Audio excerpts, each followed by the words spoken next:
Have you ever found yourself feeling like you were in the negative?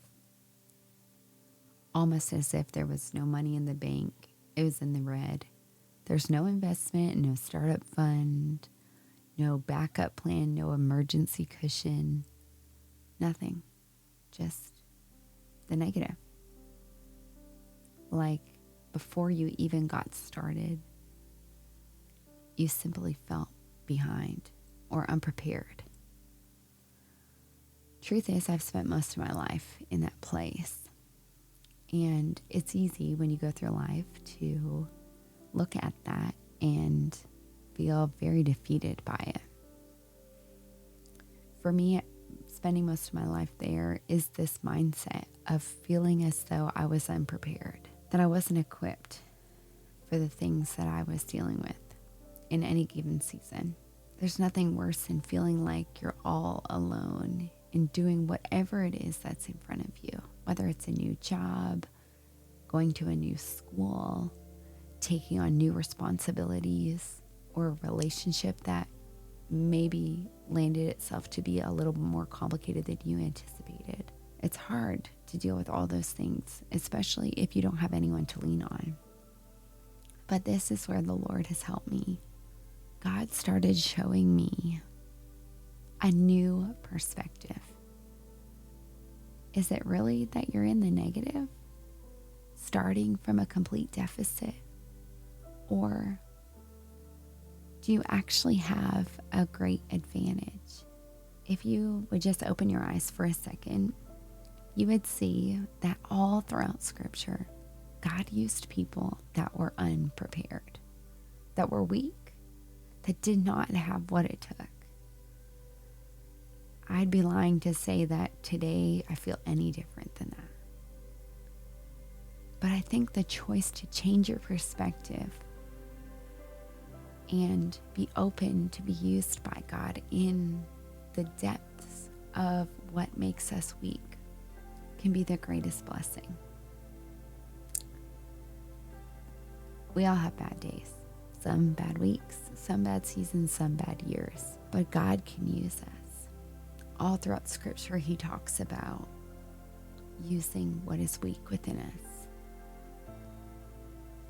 Judges chapter 6 talks about a man who very much so felt this way.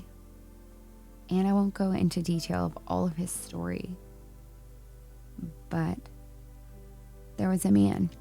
His name was Gideon. He encountered the Lord in a special way. God called Gideon and declared over him who he was, not who he thought he was. I think that's really important. What God says of you is often different than what you say of yourself, if we're honest about our thoughts. And a lot of times it's totally different from what maybe others see of us. God called Gideon a mighty man of valor. And He asked something great of Midian. In Judges chapter 6, verse 14, it says, "And the Lord turned to him and said, 'Go in this might of yours and save Israel from the hand of Midian. Do not I send you?' And he, Gideon, said to him, 'Please, Lord, how can I save Israel? Behold, my clan is the weakest in Manasseh, and I am the least in my father's house.' And the Lord said to him, 'But I will be with you, and you shall strike the Midianites as one man.'" God said to Gideon, "I will be with you." The truth is, when we encounter things in life, we often will feel unprepared, like we can't do it. And that's where the most wonderful person becomes evident and available to us. We are weak, but God is with us. so many times before says, "But he said to me, my grace is sufficient for you, for my power is made perfect in weakness. Therefore, I will boast all the more gladly of my weakness, so that the power of Christ may rest upon me." What a different perspective. So you feel unprepared. So you feel ill-equipped.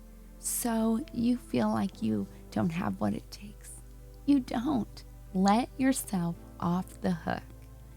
Take those pieces, whatever it may be, whatever you're encountering, and invite God in.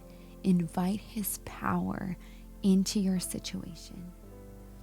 The truth is, God is with you.